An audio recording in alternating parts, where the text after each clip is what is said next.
Mesdames et messieurs, bonjour et bienvenue dans cette nouvelle vidéo.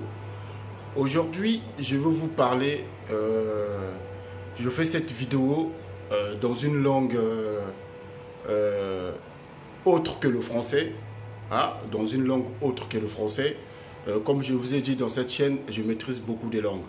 Alors aujourd'hui, je veux parler d'une langue qu'on appelle le latin congolais. Le latin congolais, peut-être que vous, ça vous dit rien, peut-être que vous n'avez jamais écouté cette langue. C'est une langue qui est écoutée parfois chez les Grecs. C'est-à-dire que pendant la Grèce antique, il y avait une partie des Homo sapiens qui ont quitté l'Afrique, qui ont émergé vers l'Asie. Et en Grèce là-bas, lorsque, peut-être que vous, quand vous partez manger les kebabs, les Grecs chez les kebabs, quand vous partez manger les Grecs et chez les kebabs, vous mangez juste les kebabs, mais moi, je trouve le temps parfois de discuter avec les Grecs. J'ai des amis grecs, et quelquefois, quand je parle le Kikongo, le latin congolais, eux, ils comprennent. Donc aujourd'hui, j'aimerais faire cette vidéo-là en latin congolais. Désolé pour ceux qui ne comprennent pas le latin congolais. Cette chaîne, ça ne sera pas seulement pour pour le latin, mais c'est une façon de vous dire que voilà, connaître d'autres langues, ça enrichit les cerveaux et ça pousse au cerveau de toujours remplacer des mots qui ne sont pas positifs par des bons mots. Alors, maintenant, je veux commencer à parler le latin congolais. Si vous voulez apprendre le latin, je vais vous mettre en description une chaîne YouTube que j'ai retrouvée d'une femme qui est aux États-Unis.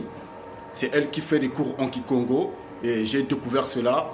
Dans la ville où je suis, j'ai pas des amis qui parlent le latin Kikongo. Donc, je vais souvent dans cette chaîne-là pour regarder, pour continuer toujours, apprendre toujours mes langues parce que j'ai appris le français à l'école.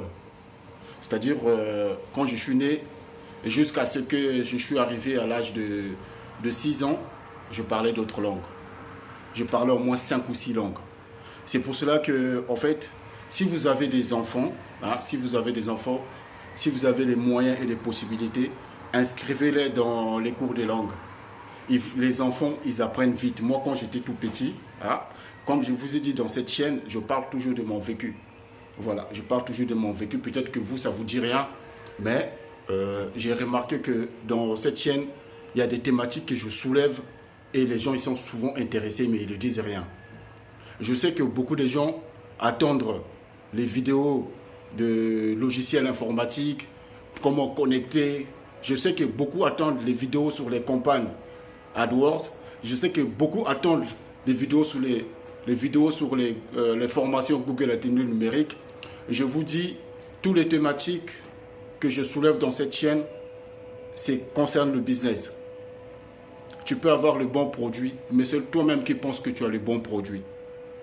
Est-ce que tu l'as déjà testé sur le marché? Est-ce que toi-même tu as déjà acheté ton produit pour voir et regarder, mets ton produit en face, regarder est-ce que ce produit-là, ça va marcher? C'est ce que les grands vendeurs ils font. Le grand vendeur, il peut déléguer 4 personnes, acheter son produit et tester sur les 4. Même s'il va perdre l'argent, mais l'argent, c'est fait pour perdre. Soyez toujours l'habitude de fonctionner sans l'argent. Donc, je vais repartir sur le latin Kikongo, parce que là, j'ai commencé à aller vite. C'est comme ça, j'ai trop des idées qui viennent dans la tête, ça vient.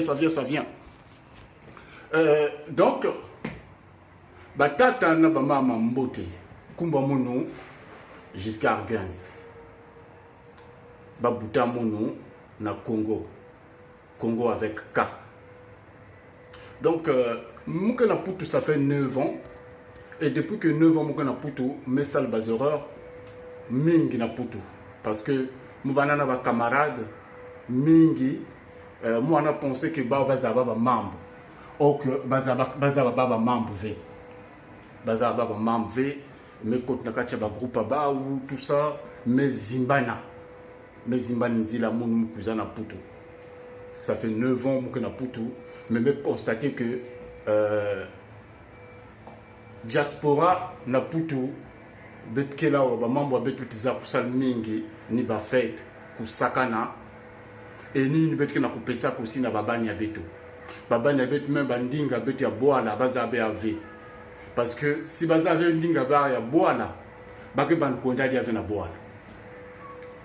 Baki bankoda dia na boala ben tal baba na ben depuis baki na Putowa depuis les années 1980 ben tekla na Putowa mais baba qui na zola avec na boala mais si ba ko na boala baki couper ba singa na ba famille nyoso dikana na boala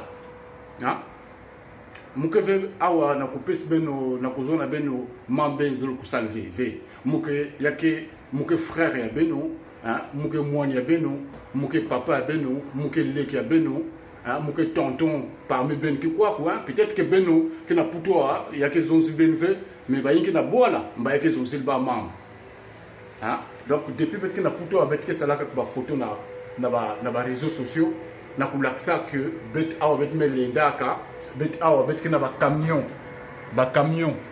ya kitoko bet awa bet que vana na ba yinjwa bien munu ndamu kuzana Putoa Momo se fouta bien mon mutufutila mu billet peut-être nge yakeni papa nge na mbongo mingi papa binke na mbongo mingi tulange na compte ngimike comme na Putoa après ngime zimbani ba munke na kuzonza na bien parce que munke na ba camarade mingi benke ba camarade mu na Facebook la majorité ba camarade bit na Facebook betinyo subte kona na boala na kona la ksa bilele na kona la ksa mbongo alors que ba on a boala kun parfois ba kivena ki makudia parfois moi na boala munu munke tula dia ba photo mu na Facebook parce que lengi mutu la photo mo on ba 2014 mu wana dia mutu la photo mo na ba 2014 mu va nkudia na restaurant. Et il y a vendant moi petit amour aussi le Congo en vendant 2 jours en vendant Bounakoudia. Il y a ça la mon team qui a dit ça la mon team passé. Tal boire que na kufu beba. Betnyo su betke su zaka kono sasu. Benke na YouTube betnyo su betke na YouTube. Betke tala ba vidéo na YouTube. Mais betke tala ka ba vidéo ya ina ya ba panga betuke sala ya ba mambo buzoba ya kusakana ya ba fête ya kuna tonga ba pangi ingenge me kudia iki ingenge baskana nani ya ndineke bordel ya ndineke kuna chem kak ba ni ba vidéo bet na binke tala ba mam ba kofi que zonza na bet na musique qui sala bet kak ni bete kuna wa mais vraiment mambo wa awa metel ba vidéo na ba vidéo na Ghana ba vidéo mo se metel na Ghana ba la diaspora ba me vukana ba kana kuvukanaka ba kana kutunga boala ba ma se vutuka parce que metal que na ba boala betikela wa kim kelve kim kelve ben musulmi za kim kelve bete gagner ba 1200 1300 euros awa langa ke futinzo yiko ke bikanange kim kelve ke bikanange mais betke kaka ona kukangama na boala alors que boala bet mosi bet tung boala bet mosi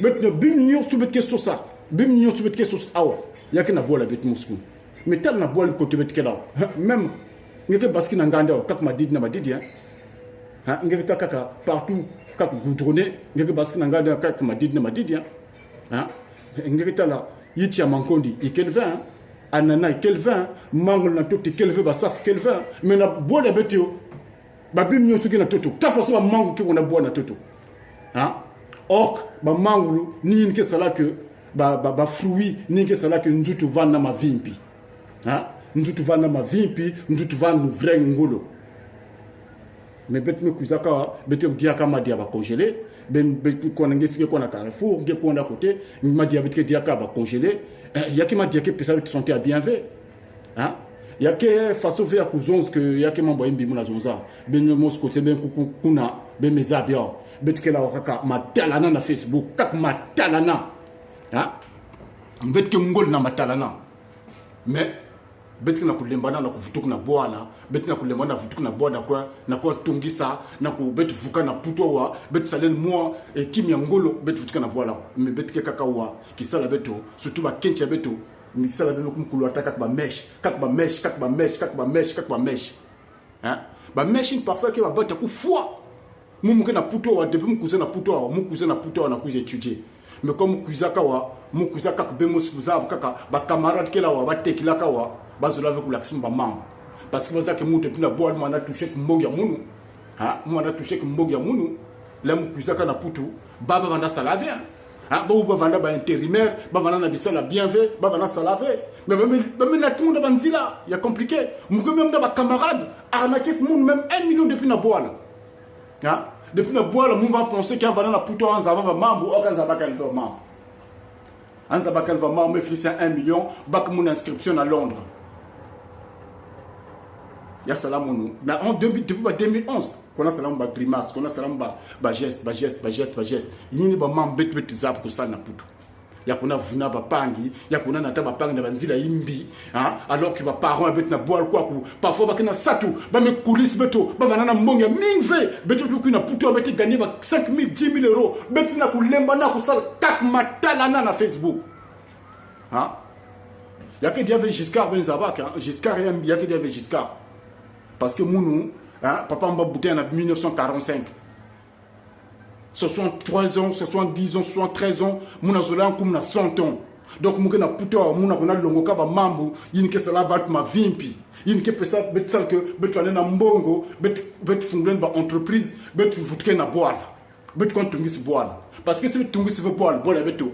Ha, bemital mambo no tena boala. Parce que ben kaku, ben na vingila que ça suit di bel banzida. Alors que bet mon secrétaire n'a pas de compte bet ban kusala Thomas Sankara va nous donner la bêtise Thomas Sankara ben était là discours à Thomas Sankara telle façon on va mobiliser ba peuple ba vana sana ba boko même si ba vana na ba niai mais bet me kuma ba bakala ngol ke diave hein ba bakala ngol ke diave qui sala beto kat masolo ba kento hein qui ça la bête quatre masolo ba kento là qui masolo ba kento ni metal bête mukuma ma yela mais si mukuma na kusosa banzila afa so bête que ça là bête mezimani ba bête mambu bête mezimani ya mais que faut ta bête va parce que bête me habitué trop na buzo ba ku bina ngeke malas ku no mala fu ngeke malas ku bina la ngeke na inzo ngeme lal pongi même ba banenge na inzo ngeme bikaba na télévision baketala kaka babima buzob na télévision kutala babim babana fieti éducation que Dieu avait nous aussi mais on se fait que mon éducation en beauté mon que na éducation en beauté mais il y a moyen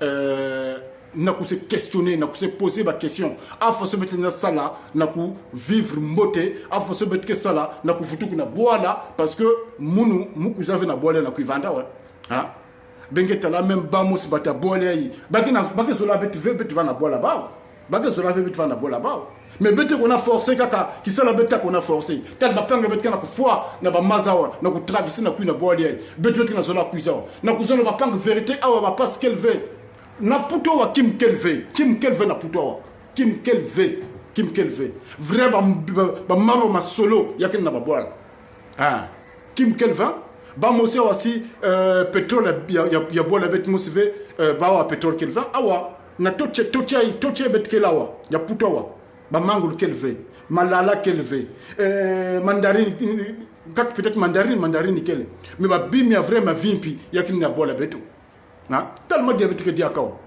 hein ba congelé ba frite telle façon yakina on a bébisa avec banzuto hein alors que na bola tango bet 45 awatan flou alors que peut-être souka na tango boile tango que pesinge mélanine. Donc merci d'avoir regardé cette vidéo. Il y a que moyen ya ku pesbe no mayela ya ku pesbe to ngolo ya ku pesbe to ya ku vumbulu beto hein ya ku vumbulu beto parce que muno aussi ko tumukela wa ya ke na bantu vumbula muno ba vumbula mbazona muke jusqu'à mamba ngena continuer ku saler ya ke simve hein hein moun ba buta moun le Congo ba buta moun le Congo mukuiza na puto wa mu ba buta awa peut-être nge ba butangi awa yake concerné ngeve parce que nge peut-être abuntu nge kuma nge na boala abutu nge kuma nge Afrique nge za bia ove donc nge la va na idée ya mutu mi katu na Afrique mu mukuiza ka wa papa mu mfutila mu billet Peut-être ma parent, tout, hein, tu es né avec une cuillère d'argent. Hein. Moi, je ne suis pas né avec une cuillère d'argent. Hein. Donc, merci Samna Beno, surtout Beno, hein, surtout Beno, Bayin Kevin Bazide na itu. Beno te kona nata ba banyangana, mun ba camarade nata mun ba nzila imbi na puto. Mais yake moyen munu na kuzaba yiki vanda nzila munu yake ni yai ya kupesa bapangi ya kufungula bapangi ba meso ya kufungula bapangi mavimpi ya kufungula mayela pour que tu saches que si bet van vendre ba projet na itu ba papa beto me fona ki pauvreté ba ke fona ki pauvreté mais beto vumbuka matondo ben like vidéo yayi ben s'abonner et ben zona mono yiki ben me penser na vidéo yayi si ben que ba question ben zonze le mono mozab que bet que van d'accord oui tout le monde n'est jamais d'accord avec tout le monde mais moi je dis juste que ce que je pense pour que nous soyons libres financièrement et que nous soyons libres mentalement. La richesse d'un homme c'est pas l'argent. Moi, je fonctionne sans argent. Là où je suis là, je fonctionne sans argent. Je n'ai pas d'argent, mais j'enrichis d'avoir mon cerveau. Merci.